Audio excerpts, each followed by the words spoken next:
exactly. Yeah, Natalie Dawson says random people doing random things create random results.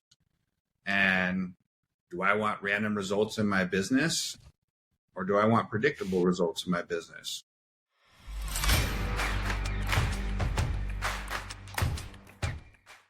And welcome back to the Money, the Mindset, and the Mentoring podcast. Today, we're super excited to have Russell Wahl with us of Blue Collar Business Engineers. And Russell, it's super exciting to have you because we have a very similar shared backstory on some of the things that we went through. I think yours is has a little bit more punch, but the idea of being able to come out of massive adversity and go to where you are today, but do that in a space that already is it's one of the toughest spaces to be successful in, which is the blue collar space. And I give so much credit to people who can build a business there. And I'm really excited for you to share some of those things that have been able to allow you to create a successful enterprise with the Sonoma County carpentry business and with your consulting business. So welcome to the show. Thanks, Steve. Thanks for having me, man. So talk to me, man. I want to get a little bit deeper into, the beginnings, sort of what got you into the blue collar world, and kind of start from that perspective. Yeah. So what got me into the blue collar world was my dad was a general contractor, and he spent a lot of time running the business, or I should say that the business ran him, because he just didn't know what he didn't know. And there was a lot of missed opportunities in like spending time with my dad because the business was important, and that leveraging other people and learning how to leadership and learning the skills of setting standard operating procedures and creating an actual business just wasn't in his capability. And I followed in the same footsteps for quite some time until I had my wife was diagnosed with leukemia, and I couldn't be on a job site. It was the middle of the pandemic, and I was doing first grade Zoom school with my daughter and dropping my wife off to do chemo treatments. And so my ability to be the guy that was physically doing the work on the job site became unavailable. And I got the opportunity to learn how to lead people and create a business, because it was either that or rely on the government. And I didn't think that was a good bet. No, definitely not. So let's talk about that transition, because you went through your similar story. I got into the construction space as well through my father. Similar story is that I learned all the awesome things about psychometric graph and about, fluid dynamics and all these amazing things about the trade of HVAC. That's the space that we were in. And you probably learned a lot of those similar ones. The thing that was the missing gap, like what was the thing that you're like, that kind of kept you in that? Was it the idea that you didn't realize that leading people was important, or was it that it just strategically you couldn't figure out the way? The ego, my ego, needing to do it myself, right? Like needing to prove that I was the best at doing it, and then not trusting that anybody could do it as good as I could do it, and not being a team player, and not, not having, trust in others it's like, in order to build an amazing team, you got to trust yourself first of all. And then from there, then you can actually lead others and trust them. Yeah. Because you have set up a system for them, for them to follow. Yeah. Yeah. And that's a tough one. And you see that actually pretty rife in a lot of industries, trades for sure, because you spend so much time in trade school, or even if you're not in trade school, just through learning the craft, and you become very proud about the specific craft. And that becomes sort of, I think, part of your DNA of that. I can do this better than anybody. Exactly. And so what happens in a lot of trades, and a lot of guys out there, is they're great technicians. They're great at what they do with the technical skills of being in HVAC or plumbing or carpentry. And then they have worked for a shitty boss. excuse my language, for so long that they decide, you know what, like I can go do this on my own, right? And which they can. They absolutely can. They can do the technical skills on their own. But what happens is they go be on their own, and they realize that, because this is exactly what happened to me, realize that I'm not only the technician, but now I'm the head of human resources, the head of marketing, the head of sales, right? The head of the financial tracking, the one that orders the materials, and the guy that's on the job site doing the work. And the amount of hats that I had to put on and the amount of time that it took to do all of that was just, it was overwhelming. It was like long days, long weeks, just trying to make sure that everything could function well enough to not go bust. Yeah. And so then that technician that then becomes the business owner ends up repeating the exact same behavior of the horrible boss that they just left. Because they're not focusing on the other pillars of success. They're focusing on the one pillar of the technical success. Exactly. And they can do it. I could do this technical skill just as good as that guy did it. You know what I mean? How hard would it be to run a business? Yeah. Now for you, what happened is you had a catastrophic moment that sort of made you consider it. Do you think most solopreneurs, I call them solopreneurs because they're not in that idea of the whole is greater than the sum of the parts, but the solopreneur has to go through a catastrophic moment in order to be able to have them rethink and redevelop themselves into a way that they can go better? Or is there a way to shortcut that?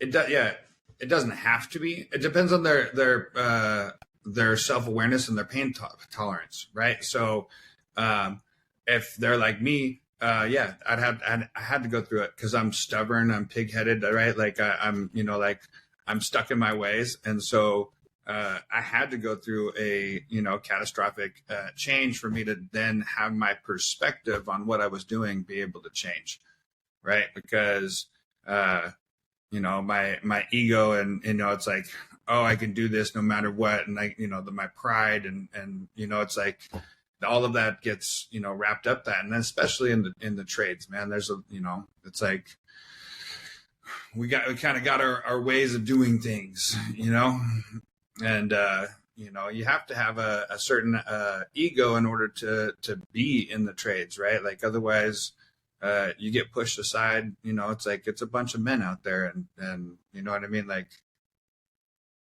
it's, you gotta stand out or you get pushed around.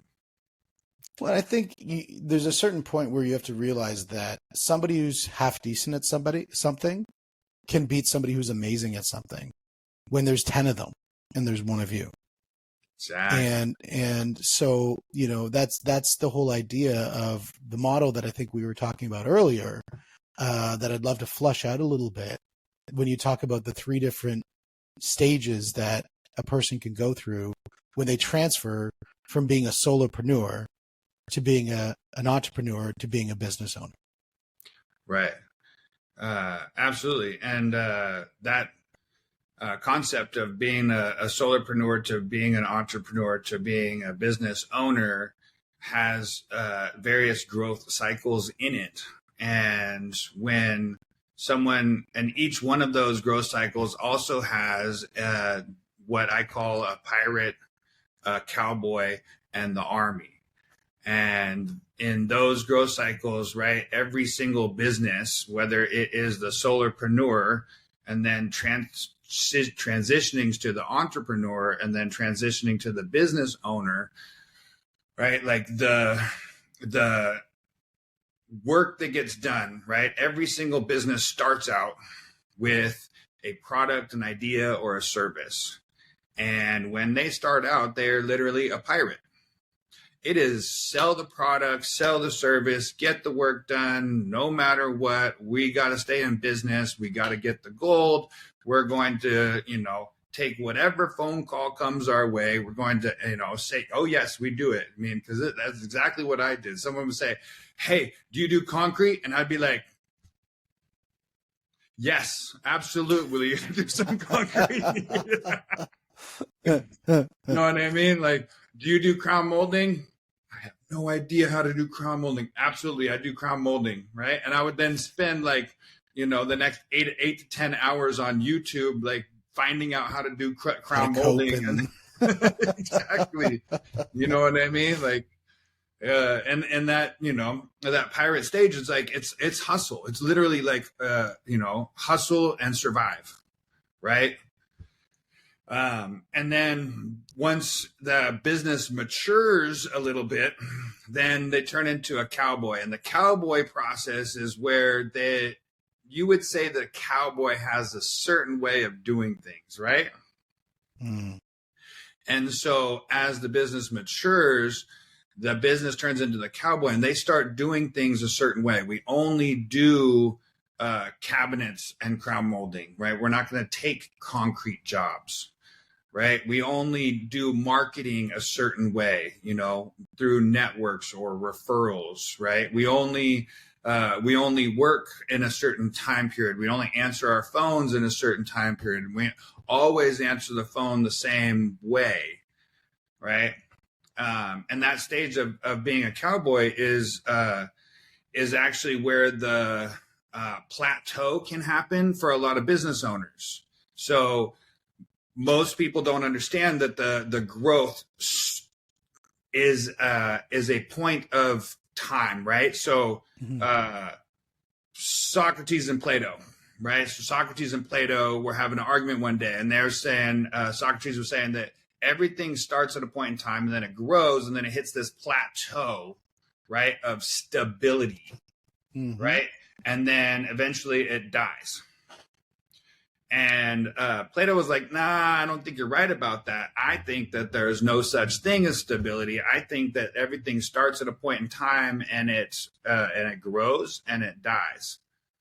And so when a business is in a growth cycle, right, it is in an upward trajectory. But if there is a plateau at any point, then it is literally not stable. It's just slowly dying.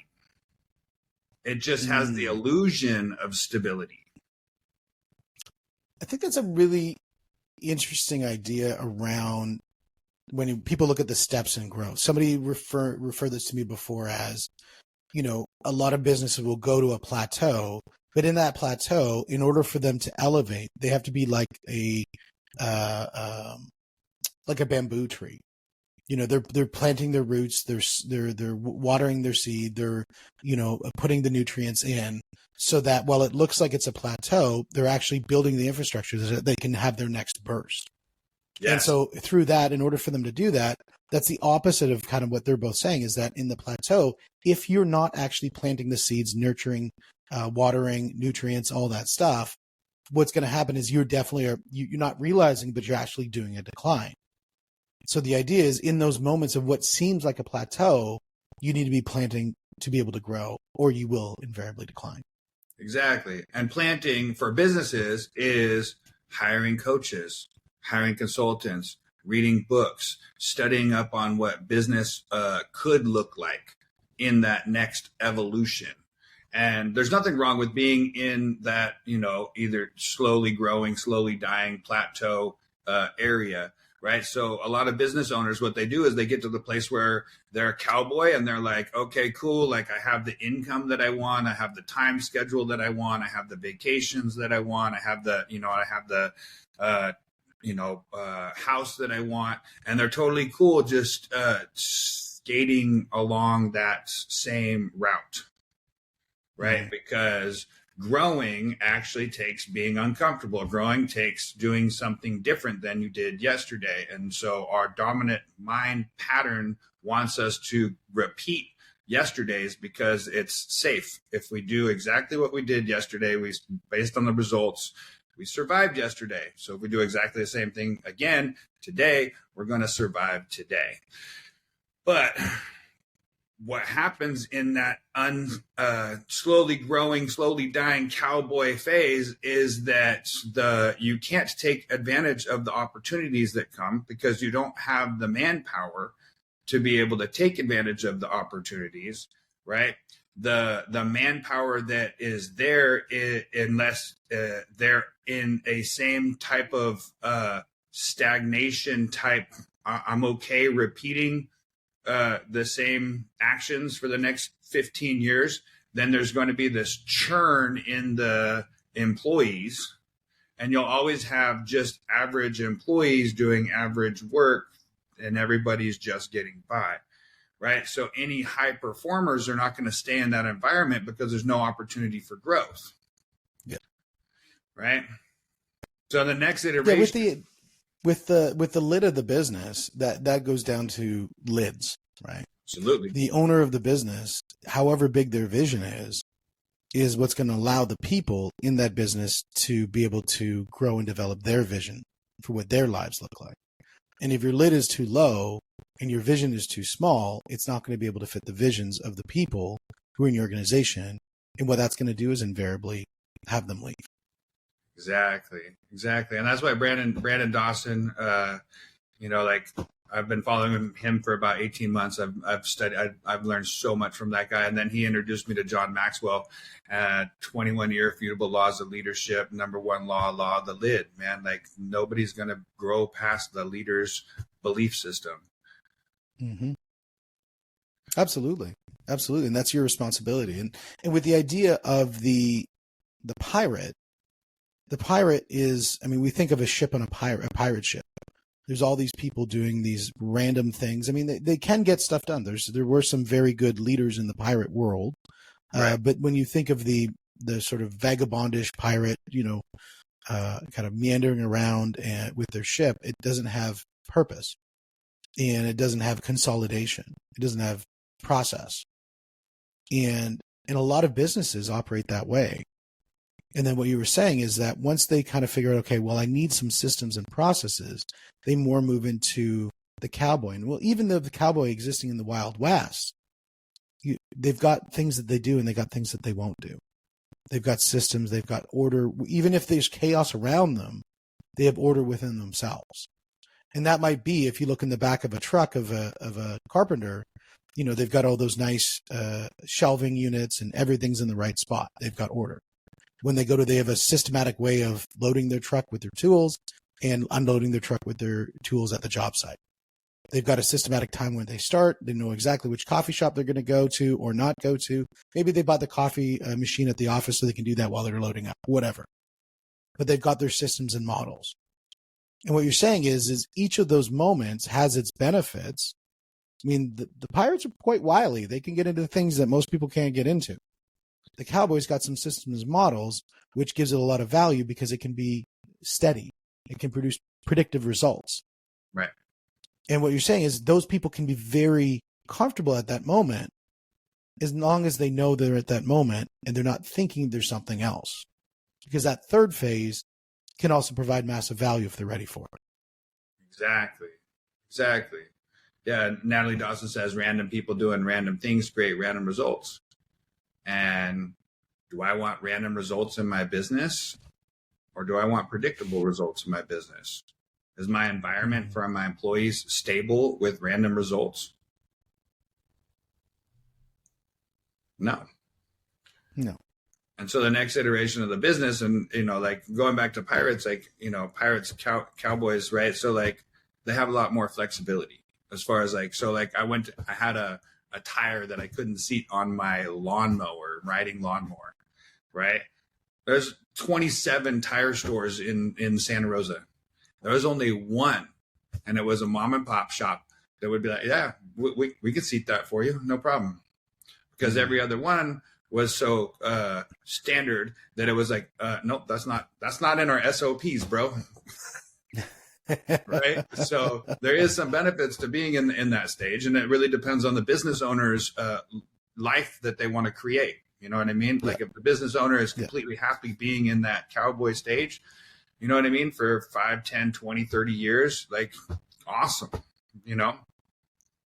But when a business owner wants to grow and wants to scale their business and wants to create a massive business, then that's when the Army comes in. And when the Army comes in, the Army has standard operating procedures for every single thing that it does, from who takes out the garbage to how you clock in, how you clock out, how you show up on the job site, where the tools are and in the van and how they're set up and where everything goes, so that there is a repeatable process for every single thing that it does, because that will create the structure for the business to have those predictable results.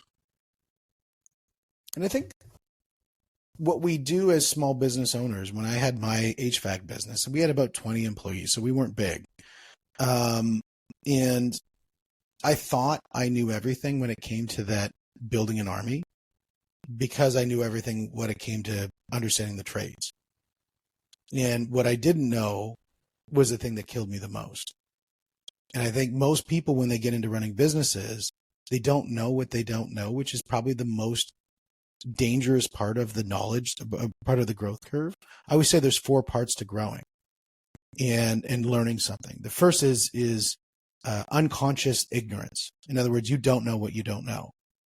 And that's dangerous. Then there's conscious ignorance, is like you've been aware, like, holy crap, I thought I knew this thing. Now I don't. Now you move into conscious knowledge, which means I can now do this, but I have to think every moment that I'm doing it. I'm actively engaged in the task, both physically, mentally, into that moment. And the last thing is unconscious knowledge, which is, like when you're driving a car, sometimes you just don't even think about it. And how did I get from point A to point B? I don't even remember. And that's the process that people have to go through.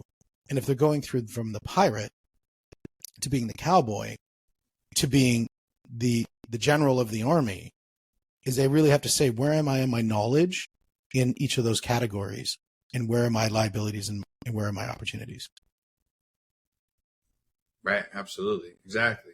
And being able to have the awareness of taking accountability, and accountability, not right, wrong, good, bad, but a accounting of where exactly a business owner is. You know what I mean? Like, is my marketing dialed in? Is my sales scripts dialed in?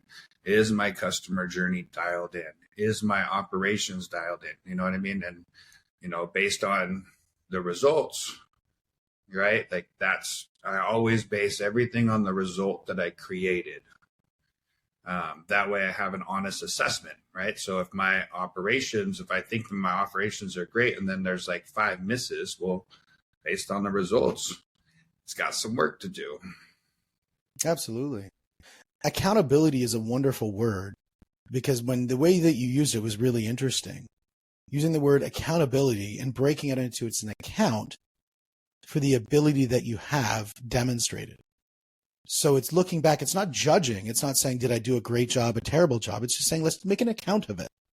Exactly. And then because we've made an account of it, of our abilities, now we can say, what are the systems that we need to implement to then 10x those results? Exactly. And that's what Brandon Dawson would say, track the data. Yeah.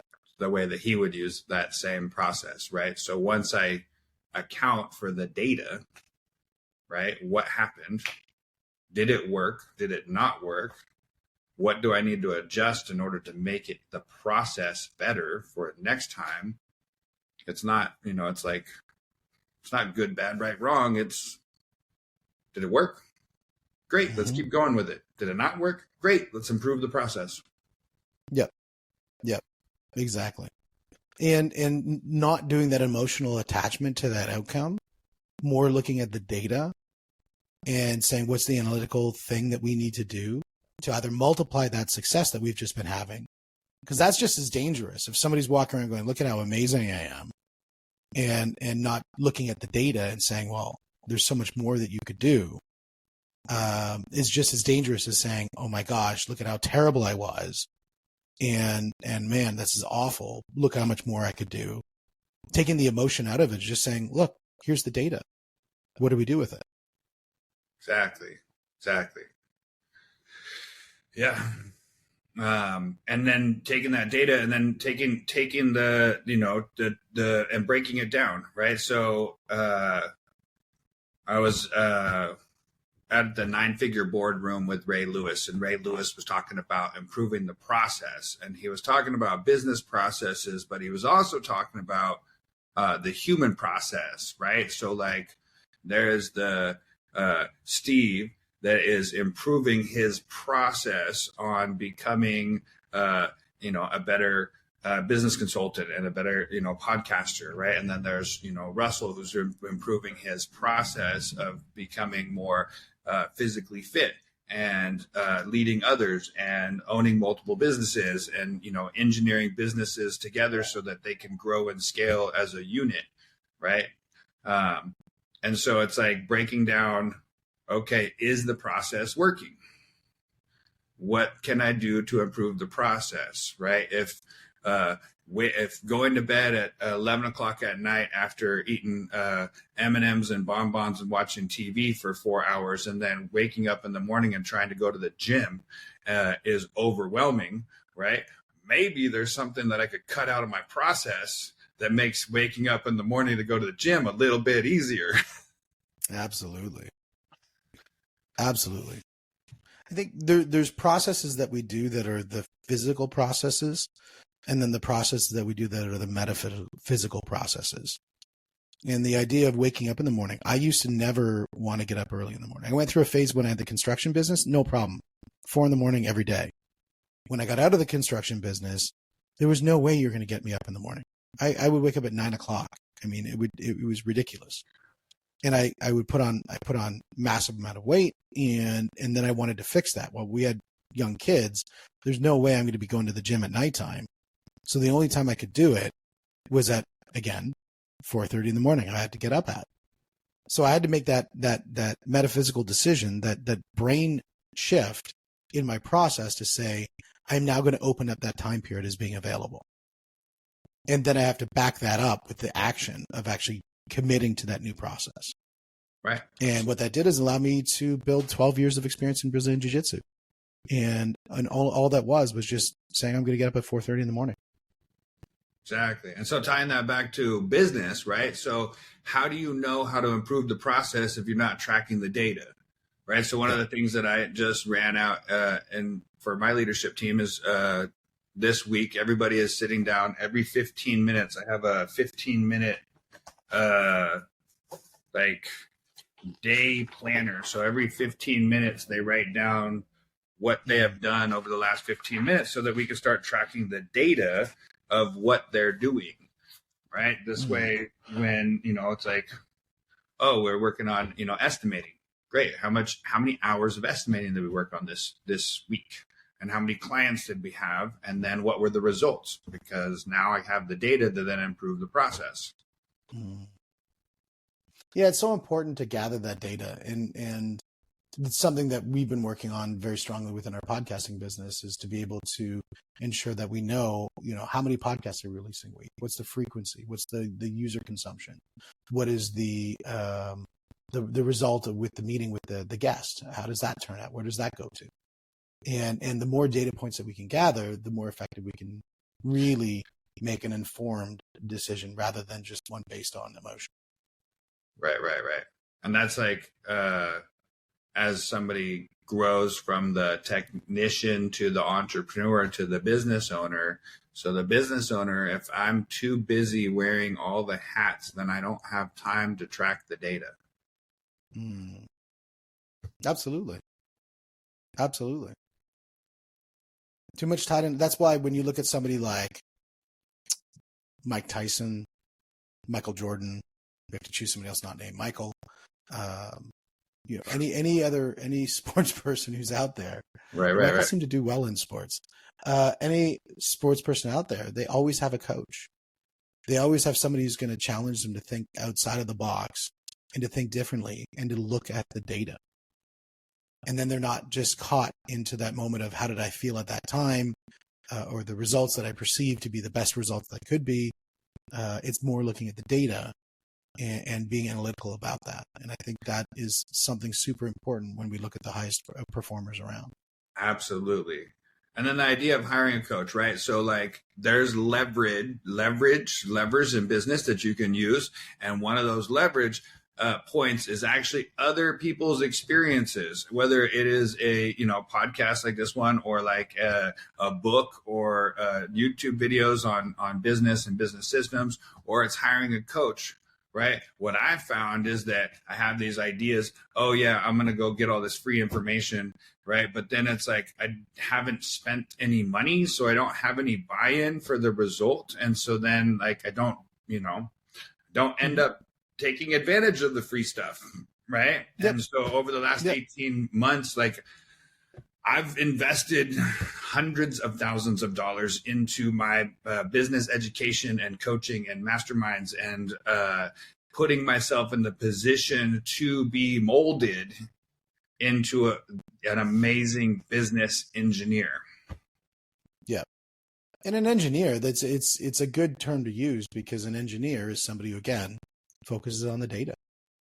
And the idea of a coach, I think you're 100% right, that a coach helps you see the things that you can't see, because they've gone through the things that you haven't gone through yet.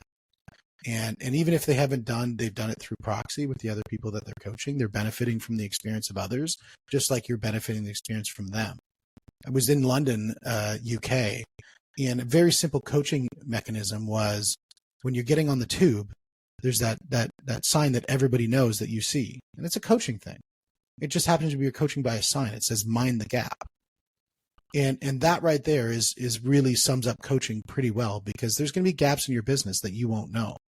And the coach's idea is that they need to be able to show you those, so that you don't slip, break your ankle, or even worse. And that you're building the foundation, as far as the business engineering, that you're building the foundation of the business in such a way that when the opportunities come, that you have a structure to be able to take advantage of the opportunities. Because if this foundation is not built well to begin with, and then you have a new opportunity that puts a bunch of cash flow into the business, right? The business has the high likelihood of crumbling, because the foundation to support the new growth wasn't there to begin with. Absolutely. Now, for people to reach out to you, the best way for them to reach out to you is Russell with 2 S's, 2 L's, Wahl, WAHL _, which is your Instagram. And I know you do a lot of posts there with some great content on your page. I think that's a great thing for people to do, is to reach out to you on your Instagram. Would you agree?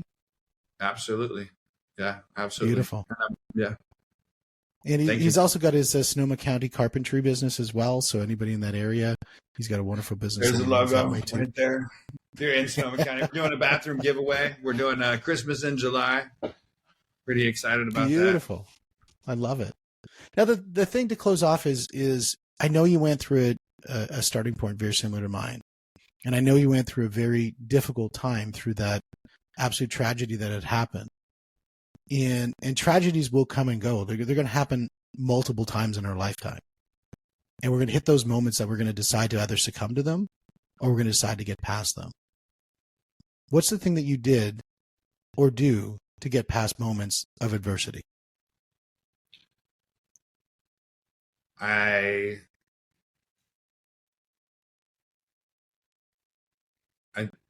actually look at what's ahead of me. I look at my goals. I look at the future me. I look at what the future me looks like. And I have such a strong vision of what the future me is, that the adversity stuff is just part of the process. So I've had a coach tell me TTP, right? And so when I get hit with that adversity, right, I just believe that it's part of the process. So TTP, trust the process, right? So that adversity is actually what's going to mold me into the character that I need to be in order to achieve the next evolution of my growth. And so I don't see it as something that is detrimental. I see it as something that is empowering. Like, yes, I get to go through this adversity, right? I get to have my employees quit. I get to have an employee make $120,000 mistake. And I get to walk through that, because as I do that, it's going to produce the results in the growth in me to prepare me for whatever the next evolution is. Yeah. Yeah, that's when you look at that and you look at adversity is not a detriment. Adversity is an instrument. And that instrument is going to help you either dig a grave for yourself or dig yourself a foundation for a palace. And you get to choose what that's going to be. And I think that's an amazing perspective.